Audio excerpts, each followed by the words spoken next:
Right, using Midway, Dolby version switched off.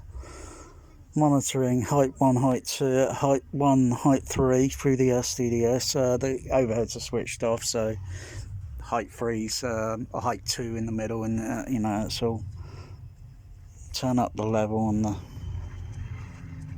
Let's see what it sounds like with the.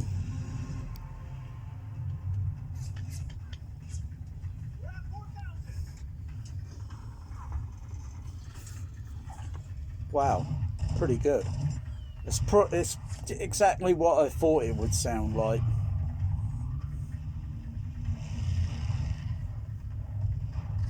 Of course, I've got to adjust the.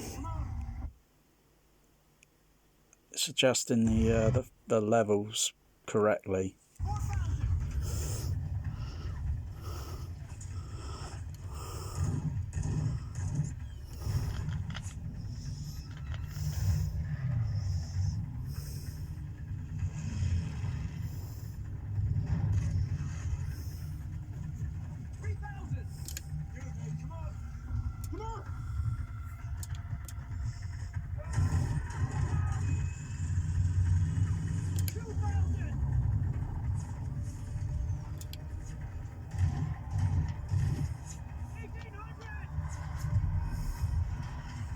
Wow.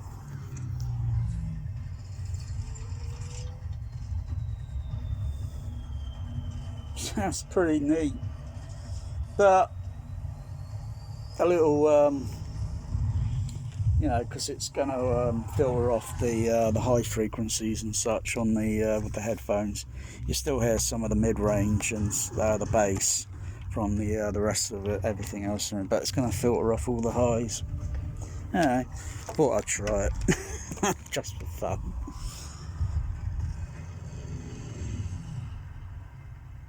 Let's put that back at normal. Come on, take it to do what you're paid to do.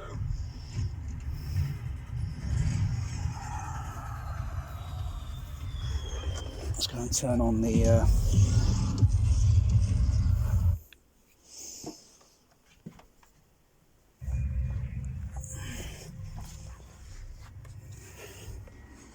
turn on the rest of the channels.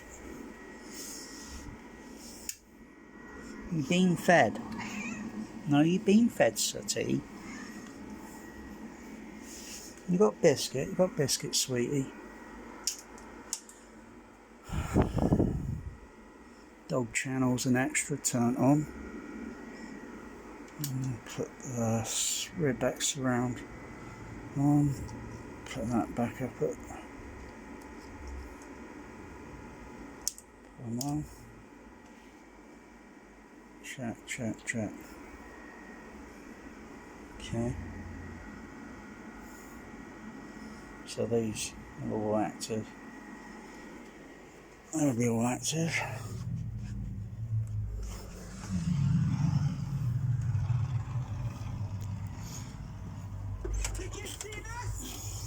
When they see us, we'll know.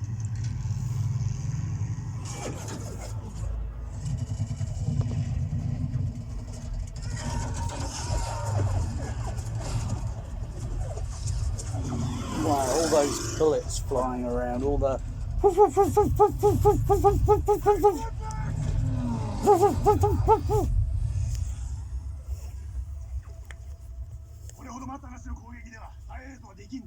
Oh, best dialogue in the movie. Let's put the 5 screen on. Got to adjust the levels.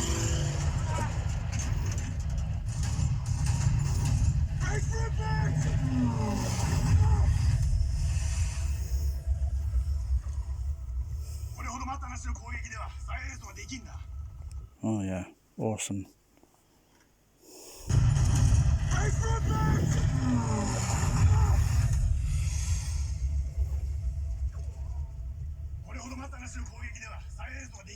Oh, left center dialogue pan.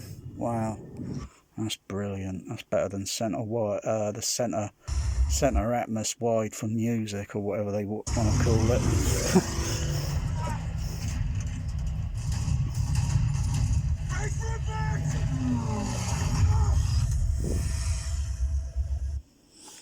got the other surround channels turned off, muted.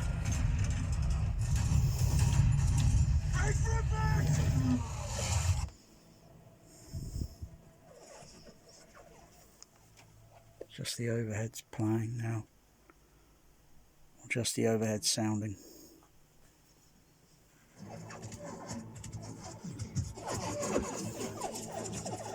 Wow. Wow.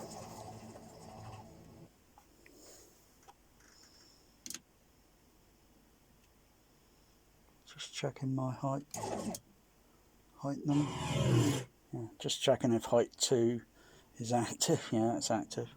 Unmute the other channels. Wow. Immersive storytelling. Though some of the overheads don't make sense because the continuity is not in actual position with the actual image. Like when the plane comes down and the bullet's going in the water, well, that makes no sense because the water level's down here. So why the bullets are sounding up there in the water? That is totally impossible. So I like it. I like it. How re-recording mixers and sound editors and thinking, yeah, they know how to do it and all that. Because I think really the Atmos is rather flawed. It is by no means perfect. I think its flaw might be something to do with something to do with objects. You know, like well, that's an object, and I've got a bed in my bedroom that you sleep on, and then you get these objects going around your head. And then there's this other bullshit. They say it's channel based. Fucking hell. Are they trying to purposely fucking confuse people? At the end of the day, these are more fucking channels. That's not fucking objects on there. They're bloody surround speakers. There's more bloody, But I think the flaw is how the panner does it. And what they're listening to. I don't know what they're listening to on the dubbing stage. I mean, like, something like, they're going to be all going like,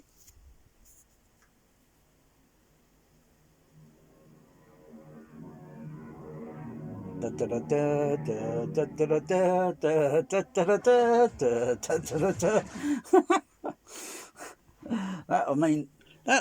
a good reaction.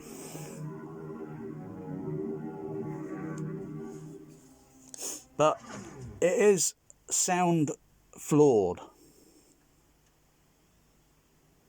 because they'll be on the inside on the bridge, and it cuts to the outside. The acoustical sound image would change. I mean, 101 physics of common sense bloody tells me that. 165 IQ tells me that. But it is amusing. It is, in a way, I could say it sometimes, Atmos is a bit of a gimmick.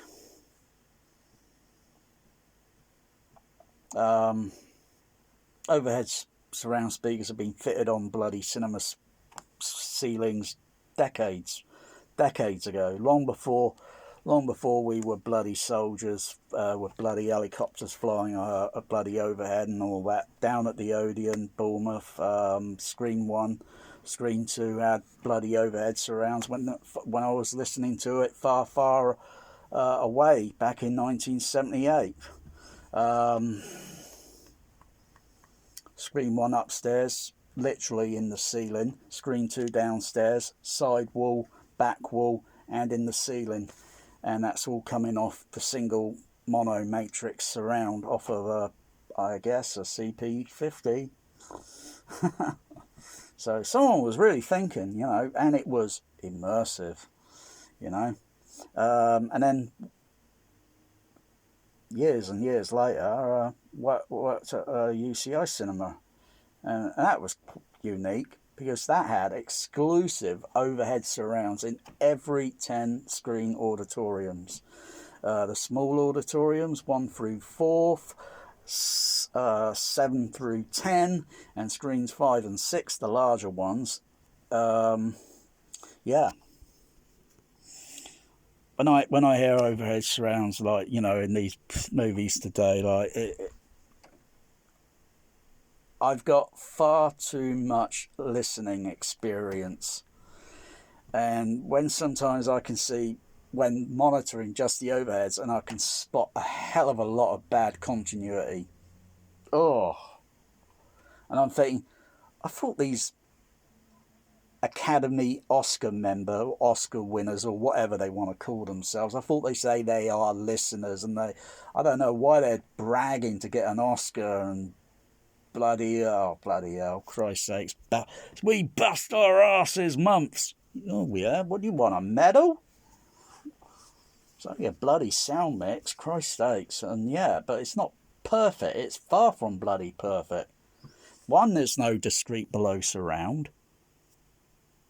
So what happens when the bullets come down and they're going, they should be, you know, the water level, you should have some sound partly going across the common 3 screen, or in my case, my 5 screen. And then some, you know, you got to track the geometry, the elevation angles and all this sort of thing. And Dolby Atmos, you got that stupid, ridiculous thing that they use where they're moving and you see, you know, and then you got another angle that shows where it's going, kind of like above and along the common side wall, back wall surround speaker placement, which is where virtually nearly all cinemas have had their surround speakers commonly placed and positioned for decades, which are on, you know, and that placement usually is problematic because you're looking up. So most of the time, you won't be able to even tell if you're listening to the overhead or the flipping surround channels. You know? I mean, frankly, I feel like lowering mine down. But then, I might as well just put another load in, another bundle in. So, because some films where I want a flashback, like, if I wanted a flashback and just have the surrounds just playing mono overhead with the side surrounds, the ones on the back, and think I could rig that up in my system, not a problem. But many home theatres wouldn't be able to do that as easy.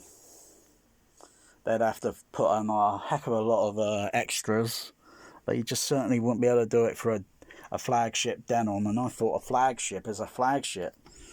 You know, bloody hell, my Dolby CP200 can do more than that bloody piece of junk up there, because that CP200 is like 40 years old.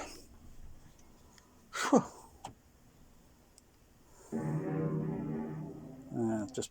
I laugh at how the sound fades out a little bit on this scene. And they're still high up in the sky coming down. And it fades out. And then it cuts, obviously, to them up there. And then it'll cut down to, you know, but they're still coming down on them.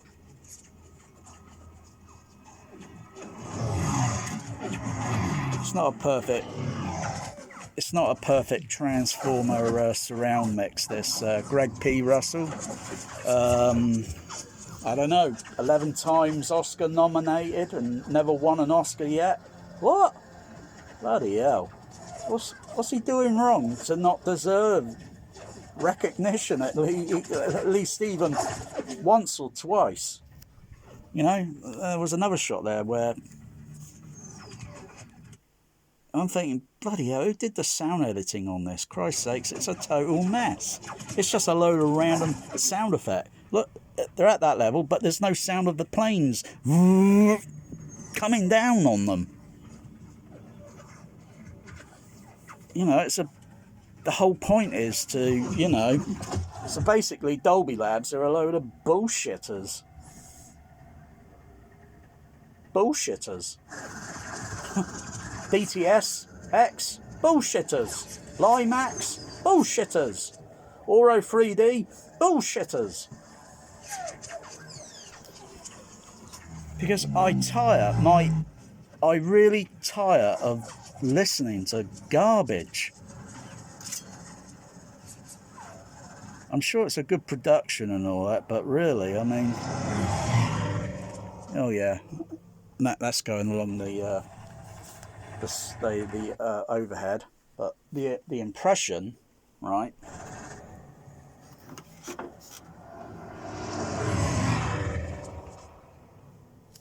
Oh, that was good. That one there, that really, well, had some cinematic weight to it. Well, it would be. It's on cinematic bloody JBL. Yeah, you got that shot there. Like that vibration shaking effect. But it doesn't make sense in the... doesn't make sense there.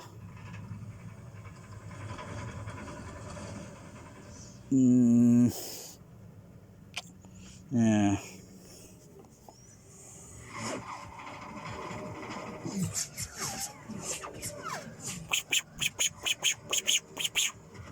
I like some of the sound effects that I used, and it's... Oh, I like this one. That was good. But how positioning, they're placing it on the regular channels and then just steering it away into the encoding on the Dolby Atmos to be in this sort of position. But the thing is, it's got problems. It's got problems with it. When they mix rain sound effects, it's like rain is not supposed to sound above water. If something hits water, bush, that's the impact there in the water, and then the rest of it's going to go up. You think we're mostly hearing, you know, all that, and then the rest of it, when it's coming back down, it's going to be virtually silent, you know, until it hits the water again, and then it's going to make a sound once it hits a surface contact.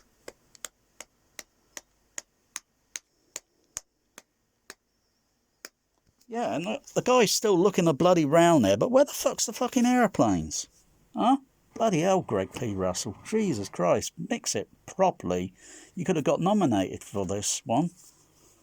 Maybe it would have won Best Sound instead of giving a bloody Oscar nomination for that fucking Star Wars crap. See? Why is it not, you know, on the overhead now? Look, you see he's looking up, and I'm looking up, and it's virtually fucking silent. And I'm looking up again, and it's virtually fucking silent. You know, until you cut the camera angle position to sort of like, you know, you're looking up like, you know, there. He's looking up like, you know, he's looking up, you know. He's looking upward, yeah. And then it should be like, you know what I mean? Bloody hell, they can't get the bloody continuity right sometimes. God almighty. And a lot of these sound effects just, like, what's going on there? It sounds like a lever and it just doesn't fit position. It needs to be somewhere else on the screen speakers. Sometimes it's like, I think what they should have totally done is made literally the Atmos channels totally and utterly overhead, total discreet. And put below bloody surround channels in, for crying out loud, and stop wasting my fucking goddamn fucking listening time.